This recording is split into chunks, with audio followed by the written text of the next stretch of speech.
الحمدللہ رب العالمین والصلاة والسلام علی سید الانبیاء والمرسلین اما بعد فاعوذ باللہ من الشیطان الرجیم بسم اللہ الرحمن الرحیم۔ الحمدللہ الہادی پروگرام میں سچ پر ہمارا کلام چل رہا تھا اور انشاءاللہ آج اس سلسلے کا یہ آخری پروگرام ہوگا، یعنی سچ کے موضوع پر۔ انشاءاللہ پھر دوسرے موضوع کے ساتھ ہم حاضر ہوں گے۔ تو ہم جتنے بھی ہم نے اس پہ پروگرام کیے ہیں اس کا خلاصہ میں آپ کی خدمت میں دوبارہ عرض کر دیتا ہوں، خصوصاً نئے دیکھنے والوں کے لیے، اور جو پرانے دیکھنے والے ہیں بہت سے بھائی بہن تو ویسے ریکارڈ بھی کر لیتے ہیں اور اس کو بار بار سن بھی لیتے ہیں، لیکن پھر بھی بہرحال ایک دفعہ پھر برکت کے لیے آپ کی خدمت میں عرض کر دیتے ہیں کہ ماضی میں جیسا ہوا اگر ویسے ہی آپ بیان کر رہے ہیں تو اس کو سچ کہتے ہیں، اور اگر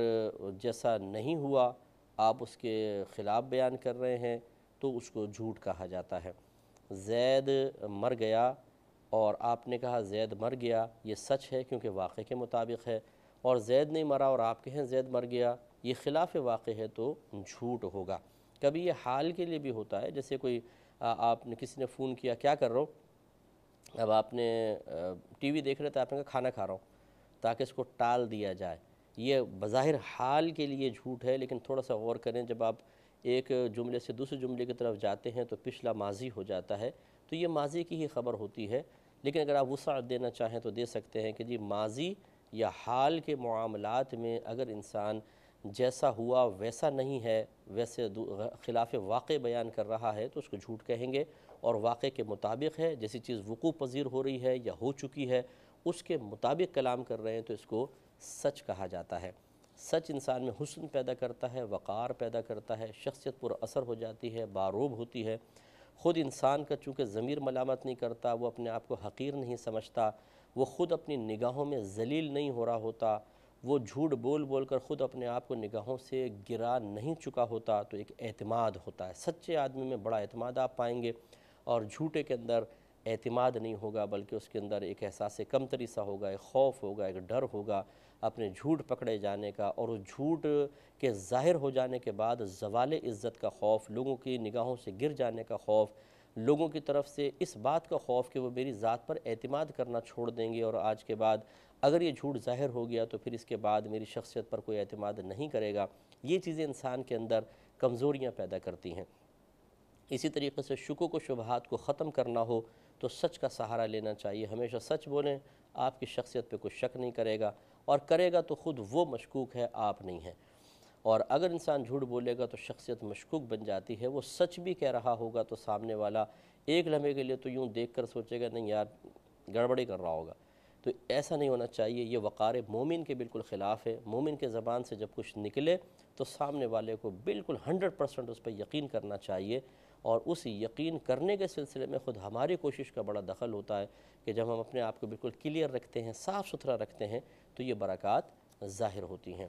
تو ہم اس پہ بارہا کلام کر چکے ہیں کہ چھوٹے چھوٹے فائدوں کے لیے جھوٹ بول کر وقتی طور پہ خوشی حاصل کرنا یہ بعض اوقات طویل غم کا سبب بنتا ہے۔ نقصان ہونے دیں، کوئی برا بھلا کہے گا کرنے دیں، کوئی طنز کرے گا کرنے دیں، کوئی آپ کو بیوقوف بدھو کہے گا کہ تم نے سچ بول کے بدھو پن کیا ہے کہنے دیں۔ آپ اللہ تعالیٰ کی طرف توجہ رکھیں، اس کے رسول کی طرف متوجہ رہیں، انشاءاللہ آپ کو برکات حاصل ہوں گی۔ اپنے کاروبار میں سچ بولیں، یہ نہ سوچئے کہ چیز بکے گی نہیں، باہر کے ملک میں سچ بول کے ہی بیچ رہے ہیں، اور میں نے یہ سمجھایا تھا آپ کو، اور پوری دنیا میں سب سے زیادہ جو ترقی پر ہیں وہ باہر کے ممالک ہیں۔ آپ دیکھیں وہ سچ کو بہت ہی اہمیت دیتے ہیں اور جھوٹ کو انتہائی برا تصور کرتے ہیں، حالانکہ اس کو مذہبی اعتبار سے نہیں، وہ عادات اطوار اور اخلاق کے اعتبار سے دیکھتے ہیں، اور یہ تو ہمارے مذہب کا حصہ ہے، سچ بولنا اور جھوٹ سے بچنا یہ ہمارے مذہب کا حصہ ہے، مذہبی تعلیم ہے، تو ہمیں کتنا اس کا اہتمام کرنا چاہیے۔ تو اس سے یہ بالکل غلط خیال ہے کہ اگر آپ یہ سمجھتے ہیں کہ سچ بولنے سے برکت ختم ہوگی، سچ بولنے سے نفع نہیں ملیں گے، سچ بولنے سے ہم دنیاوی ترقی سے پیچھے رہ جائیں گے، تو کبھی بھی ایسا نہیں ہوگا، انشاءاللہ آپ ترقی کریں گے۔ ہاں یہ ہے کہ کاروباری حضرات کہیں گے مفتی صاحب اگر سچ سچ بول کے اپنا نفع ظاہر کر دیا جائے تو اتنا ٹیکس لگ جائے گا کہ جو ہم نے کمایا ہے اس سے کہیں زیادہ ہمیں دینا پڑے گا۔ تو یہ اصل میں سچ کی بے برکتی نہیں ہے، معاذ اللہ ثم معاذ اللہ، یہ ہمارا نقص ہے نا کہ ہم نے ایک ایسا نظام بنایا ہے اس نظام کو تبدیل ہونا چاہیے، نہ کہ انسان سچ بولنا ہی چھوڑ دے۔ تو اب آپ یہ دیکھیے کہ کس طریقے سے جھوٹ بولنے کے نقصانات ہوتے ہیں اور کیسے انسان کی ذات متنازع بنتی ہے، مشکوک بنتی ہے، اور بعض اوقات یہ چیز پھر بڑی دور تک جاتی ہے۔ جیسے اب میں ایک حدیث آپ کی خدمت میں عرض کرنے والا ہوں، کہاں یہ واقعہ ہوا، آج تک یہ بیان ہوتا رہا ہے اور میں بھی آپ کے سامنے بیان کر رہا ہوں، اس لیے اچھی طریقے سے یاد رکھیں۔ بعض اوقات خاندان میں کوئی بڑا جھوٹ بولتا ہے، اگر آپ ابھی جھوٹ بول رہے ہیں، ہو سکتا ہے آپ بھی کل بڑے بنیں، خاندان کے بڑے ہو جائیں، اور پھر وہ اتنا معروف ہو جاتا ہے کہ کئی نسلوں تک وہ جھوٹ کا چرچا رہتا ہے، اور اس کی وجہ سے اس جھوٹے کے جو متعلقین ہیں وہ شرم و عار محسوس کرتے رہتے ہیں۔ تمہارے پردادا نے جھوٹ بولا تھا، دادا نے، تمہارے باپ نے، تمہاری ماں نے جھوٹ بولا، ماموں نے، چچا نے جھوٹ بولا۔ تو اس طرح بری بات ہوتی ہے کہ انسان اپنے آپ کو ایسا بنا لے کہ کوئی انگلی اٹھائے اور ہمیں مطلب عیب دار بنائے، اور ہمارے متعلقین بیچارے شرم و عار محسوس کریں۔ تو ایک حدیث اس سلسلے میں دیکھیے، حضرت ابو ہریرہ رضی اللہ تعالی عنہ اس کے راوی ہیں کہ نبی کریم صلی اللہ علیہ وسلم نے ارشاد فرمایا کہ ایک نبی تھے، یہ کوئی پچھلے زمانے کے نبی کا ذکر فرما رہے ہیں کہ ایک نبی تھے، وہ جہاد کے لیے تشریف لے جانا چاہتے تھے، تو انہوں نے اپنی قوم سے فرمایا کہ وہ شخص میرے پیچھے نہ آئے جس نے کسی عورت سے نکاح کیا ہے اور ابھی تک شب زفاف نہیں گزاری، فرسٹ نائٹ جس کو کہتے ہیں، یعنی کہ اس کا نکاح ہو گیا ہے، بھی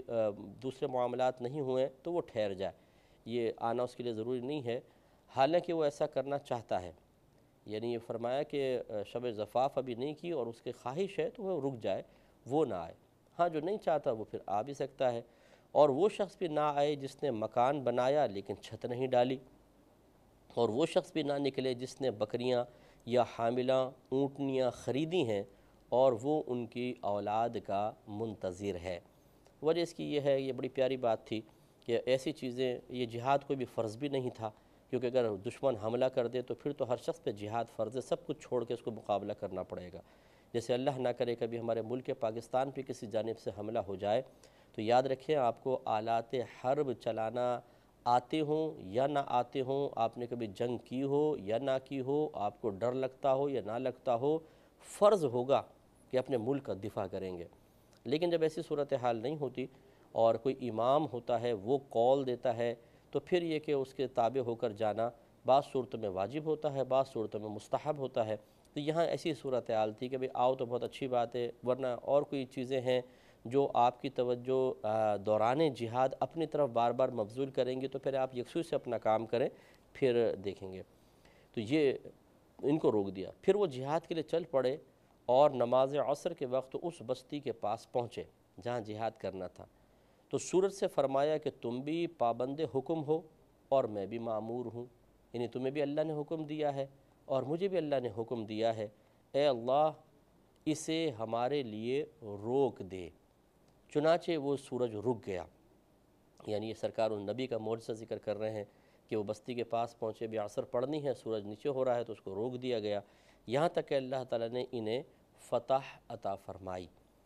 یعنی نماز بھی ادا کی ہے، اور اگر وہ اندھیرا ہو جاتا تو پھر وہ بستی کا محاصرہ وغیرہ مشکل ہو جاتا، تو دینی دین رہا، حملہ کیا، فتح حاصل ہو گئی۔ پھر مال غنیمت جمع کیا گیا اور آگ اسے جلانے کے لیے آئی لیکن جلایا نہیں۔ یہ پہلے دور میں ایسے ہوتا تھا کہ جو مال جنگوں سے حاصل ہوتا تھا اسے ایک جگہ رکھ دیا جاتا تھا اور ایک آسمان سے آگ آتی تھی، اس کو جلا دیا کرتی تھی۔ یہ نبی کریم صلی اللہ علیہ وسلم کے قدموں کی برکت ہے کہ اللہ تبارک و تعالیٰ نے اپنے حبیب کو یہ تحفہ گویا کہ عطا فرمایا۔ سرکار نے ارشاد فرمایا کہ ہم پر 5 وہ چیزیں حلال کی گئیں جو پچھلے نبیوں پر بھی حلال نہیں تھیں، ان میں سے ایک فرمایا مال غنیمت،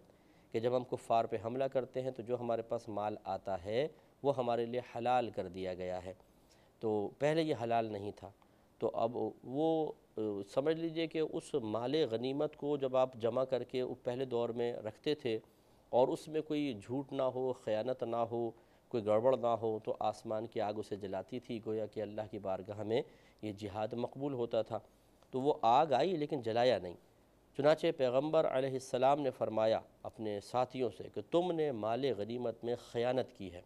کسی نہ کسی نے۔ اب یہ ایک جھوٹ تھا، دیکھیں خیانت بھی ایک جھوٹ ہے کہ بھئی آپ سب مال لے آئے، جی ہاں لے آئے ہیں، یا زبان سے نہیں بولا، حاکم نے کہا سب کا سب مال لے آؤ اور لا کے رکھ دیا، تو گویا کہ آپ اپنے عمل سے ظاہر کر رہے ہیں کہ آپ کے حکم کے مطابق ہم نے سارا مال لا کے رکھ دیا اور سارا مال رکھا نہیں ہے، تو یہ جھوٹ ہے۔ تو ایک قولی جھوٹ ہوتا ہے، ایک عملی جھوٹ ہوتا ہے۔ یہ عملی جھوٹ ظاہر ہوا تو انہوں نے فرمایا کہ تم نے مال غنیمت میں خیانت کی ہے، لہٰذا ہر قبیلے سے ایک آدمی میرے ہاتھ پر بیعت کرے۔ چنانچہ ایک آدمی کا ہاتھ ان نبی کے ہاتھ سے چپک گیا۔ یہ معجزہ تھا کہ قبیلے والے میں ایک ایک آیا، ہاتھ پر بیعت کی، ایک دم ہاتھ چپک گیا اس کا۔ تو نبی نے فرمایا کہ خائن تم میں سے ہے، کیونکہ ابھی قبیلے کا ایک ہیڈ آیا تھا تو اس کا ہاتھ چپکا، فرمایا تمہارے قبیلے میں سے یہ آدمی ہے، لہٰذا تمہارا قبیلہ میرے ہاتھ پر بیعت کرے۔ اب ایک ایک آدمی قبیلے کا آتا رہا، پھر 2 یا 3 آدمیوں کا ہاتھ چپک گیا۔ پیغمبر علیہ السلام نے فرمایا کہ تم نے خیانت کی ہے۔ پھر فرمایا پھر وہ گائے جب فرمایا کہ تم نے خیانت کی ہے تو شرمندہ ہوئے اور چلے گئے، اور سرکار فرماتے ہیں پھر وہ گائے کے سر جیسا سونے کا سر لے کر آئے اور اسے بھی وہاں رکھ دیا۔ تو لالچ پیدا ہو گئی تھی، اتنا بڑا گائے کا سونے کا یعنی سر بنا ہوا تھا، وہ رکھ لیا گیا تھا، لا کے رکھا۔ تو فرماتے ہیں جب وہاں رکھا تو آگ آئی اور اسے کھا گئی۔ تو نبی کریم صلی اللہ علیہ وسلم نے اس بعد میں ارشاد فرمایا کہ ہم سے پہلے کسی کے لیے مال غنیمت حلال نہیں تھا، لیکن اللہ تعالیٰ نے ہماری کمزوری اور عجز کے پیش نظر اسے ہمارے لیے حلال کر دیا۔ تو رحمت کونین صلی اللہ علیہ وسلم کا اس حدیث کو بیان، اس واقعے کو بیان کرنے کا مقصود ہی یہ ہے کہ جب انسان جھوٹ بولتا ہے تو بسا اوقات اللہ تبارک و تعالیٰ اس کا جھوٹ ظاہر فرما دیتا ہے، اور جب جھوٹ ظاہر ہوتا ہے تو شرمندگی، ندامت اور رسوائی ہوتی ہے، اور کبھی وہ رسوائی پھر ایک زمانے تک نہیں رہتی ہے بلکہ بہت آگے تک چلتی چلی جاتی ہے۔ تو اس وقت آپ غور کریں کہ جب آپ نے فرمایا، اس پیغمبر علیہ السلام نے فرمایا تھا کہ مجھ سے بیعت کریں، اب جو قبیلے کا گویا کہ فرض کر لیں سردار آگے آیا ہوگا، اس نے بیعت کی، ہاتھ چپک گیا، تو سارے جو قبیلے والے ہوں گے ان کی نگاہوں میں ان کا قبیلہ کس قدر مطلب حقیر ہو گیا ہوگا، اور یہ قبیلے والے کس قدر شرمندگی محسوس کر رہے ہوں گے۔ اور پھر ان میں سے 2-3 آدمی جن کے ہاتھ چپکیں، جو اصل تھے، پورا قبیلہ تو نہیں تھا، تو ان کی شرمندگی۔ اب یہ جب اپنے قبیلے میں گئے تو پھر آپ سوچیں کہ کس قدر ان لوگوں کی بے عزتی ہوئی ہوگی۔ تو اس طرح بعض اوقات ہوتا ہے کہ جھوٹ ظاہر ہو جاتا ہے اور بے عزتی ہوتی رہتی ہے۔ بعض اوقات بیوی شوہر سے کہتی ہے میں آپ کی وفادار ہوں، آپ سے محبت کرنے والی ہوں،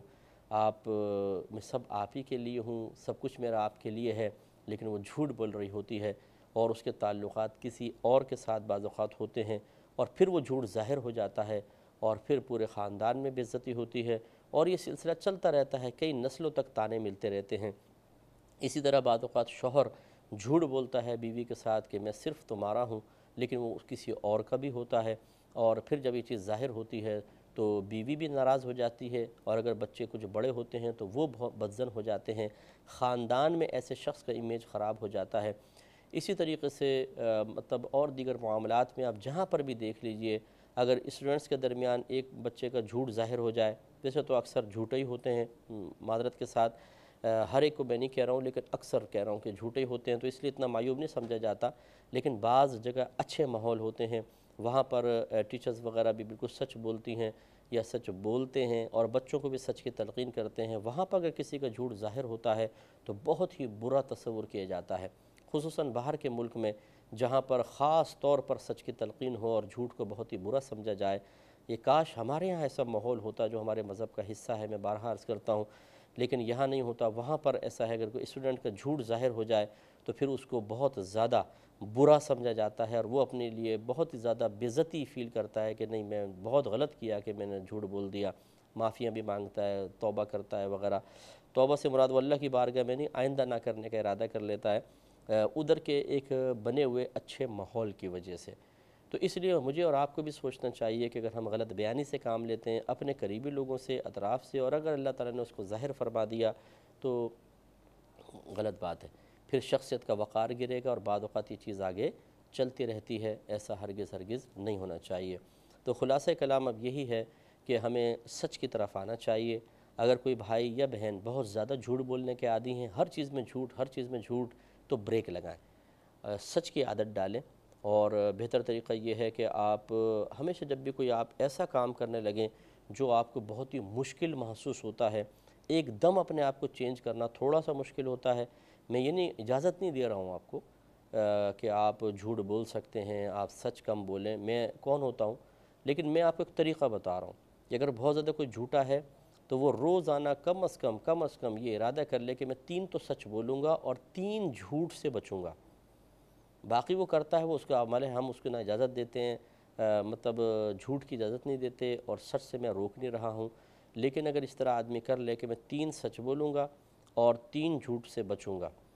تو آپ دیکھیں 6 ہو گئے، گویا کہ 6 جھوٹ سے بچنا، 6 سچ، کیونکہ جب جھوٹ سے بچے گا وہ سچ ہی ہے۔ اس طرح کرتے رہیں 1 ہفتے تک، پھر اس کے بعد پھر آگے اور بڑھیں، اب زیادہ تعداد کر لیں، 5 کی کر لیں، 5 سچ بولوں گا، 5 جھوٹ سے بچوں گا، 10 ہو جائیں گے۔ اسی طریقے سے پھر وہ آگے بڑھتا رہے، پھر ایک ٹائم آئے گا 100% سچ بولوں گا اور 100% میں جھوٹ سے بچوں گا۔ اللہ تعالیٰ اس کی بھی توفیق دے دے گا، اور ایک دفعہ آپ کا وقار قائم ہو گیا، پھر آپ دیکھیے کہ کس قدر خوشی ہوتی ہے، کس قدر لذت ہوتی ہے، کیسا مزہ آتا ہے، کیسا ذہنی اور روحانی سکون ہوتا ہے کہ جب آپ کوئی کلام کرتے ہیں اور کوئی دوسرا کہہ رہا ہوتا ہے کہ نہیں شاید غلط کہہ رہا ہے، اور تیسرا آپ کی فیور میں بولتا ہے نہیں یہ کبھی جھوٹ نہیں بولتا، اس کی گارنٹی میں دیتا ہوں کبھی جھوٹ نہیں بولتا، تو پھر ایک خوشی ہوتی ہے، روحانی خوشی ہوتی ہے کہ اللہ تعالیٰ نے ایک شخصیت میں ایسا وقار پیدا کر دیا کہ دوسرے اب گواہی دے رہے ہیں۔ بس ہمیں ایسا بننا ہے، لوگوں کے لیے نہیں، مخلوق کے لیے نہیں، ان کی تعریفی جملوں کے لیے نہیں، ان کے درمیان مرکز نگاہ بننے کے لیے نہیں، اس لیے نہیں کہ وہ اعتماد کر کے مجھے اپنا راز بتائیں۔ بعض اوقات یہ بھی ہو جاتا ہے کہ ایک اخلاص میں کمی نظر آتی ہے کہ اللہ تعالیٰ کے لیے سچ بولنا چاہیے، لیکن انسان سچ بول رہا ہوتا ہے اس لیے تاکہ لوگوں کا اعتماد قائم ہو، اور پھر یہ اعتماد سے مجھے اپنے راز بتائیں، تو ایک خوشی سی ہوتی ہے انسان کو دوسرے کا راز سن کے، ان کے پرائیویٹ مسائل سن کر، تو اس کے لیے بعض اوقات انسان اپنے آپ کو سچا ظاہر کرے، یہ مناسب نہیں ہے، اگرچہ برا بھی نہیں ہے اس لحاظ سے کہ چلو جھوٹ تو نہیں بول رہا، لیکن اس میں ثواب کا پہلو کم سے کم ہوتا چلا جائے گا۔ اللہ کے لیے سچ بولیں، خود بخود آپ کی محبت دل میں آئے گی۔ اب لوگ ہم پر اعتماد کر کے بہت کچھ بتا دیتے ہیں، اپنے پرائیویٹ مسائل، اپنے قریبی مسائل، کوشش حتی الامکان الحمدللہ یہی ہوتی ہے کہ شوہر نے کچھ کہا ہے تو بیوی تک نہ پہنچے، بیوی نے کہا ہے تو شوہر تک نہ پہنچے، یہ امانت ہوتی ہے ہمارے پاس، تو وہ کیوں اس لیے اعتماد سے کہہ دیتے ہیں کہ ان کو یقین ہوتا ہے کہ ہم جو کہہ رہے ہیں ویسا ہی آگے ہوگا، کہ ہم نے کہا آپ کے راز کی حفاظت ہوگی تو حفاظت ہوتی بھی ہے، تو اس لیے کوشش کرنی چاہیے کہ ہم اپنے آپ کو سچ بول کر اچھا رول ماڈل بنائیں۔ اللہ تعالیٰ مجھے اور آپ کو اس کی توفیق عطا فرمائے، آمین، وآخر دعوانا ان الحمدللہ رب العالمین۔ میں بہک سکوں یہ مجال کیا، میرا رہنما کوئی اور ہے، مجھے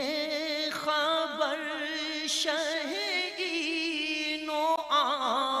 میری وجہ راحت قلب و جان، نہ تیرے سوا کوئی اور